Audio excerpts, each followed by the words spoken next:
It definitely launches, and that's where we get this from. Yes! Wow. Yeah, it is a beast. It's a beast.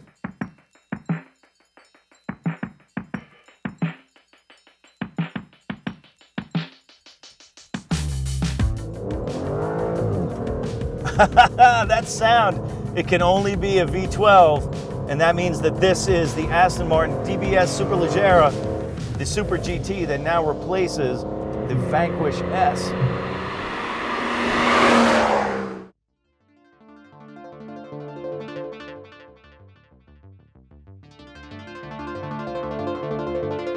DBS Superleggera. If it sounds familiar, that's because the name is a kind of shell game of Aston Martin heritage.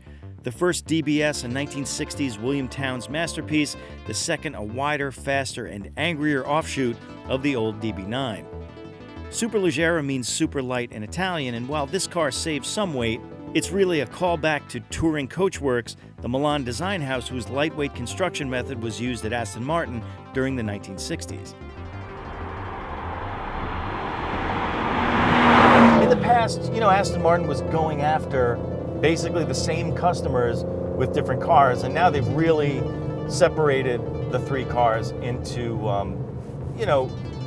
well-segmented componentry that completely different buyers would be interested in.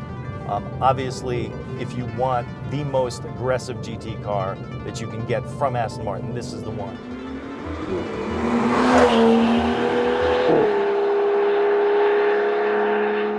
DBS, a mark we haven't seen since 2012, last barrel rolled by James Bond. That was the DB9 based one. Superleggera is a nod to Carrozzeria Touring, which did the design of the old Aston Martin DB4, 5, and 6, using what they called the Superleggera construction method, which was to use small steel tubes for the structure and then put hand-hammered aluminum panels over, which were gorgeous, and that's what made those cars such icons. This DBS is based on the new DB11, same platform, and the same V12 cranked up to 715 horsepower, 664 pounds-feet of torque. This thing is brutal, absolutely freaking brutal.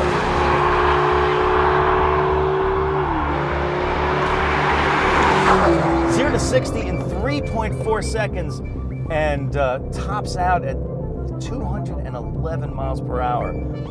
And it's got the aerodynamic support for stability at speeds of well over 200. A downforce-producing splitter at the front and a new version of Aston's Aeroblade wingless foil at the back, plus a fixed wing and double diffuser. That totals 132 pounds of downforce on the nose, 265 on the tail at top speed, with a minimal increase in drag.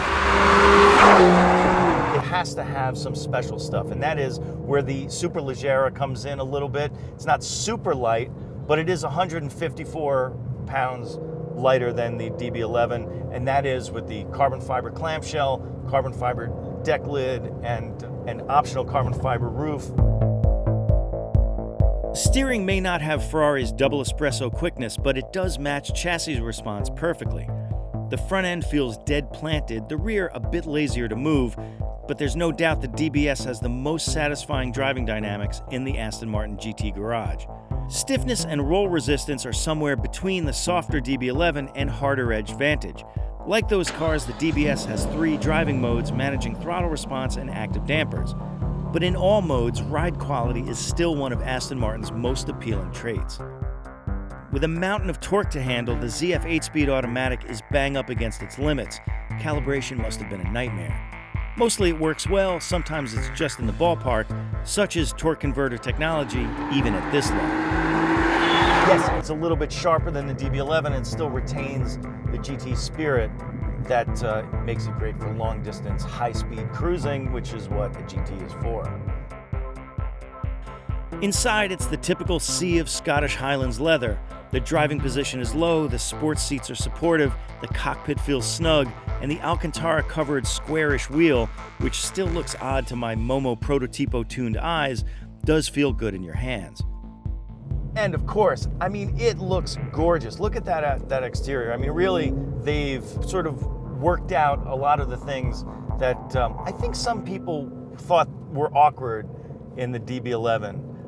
I never thought so, but it is. I didn't realize that the DB11 was such a divisive shape. But in this car, they've worked out some of the designs of the headlights. I think are better.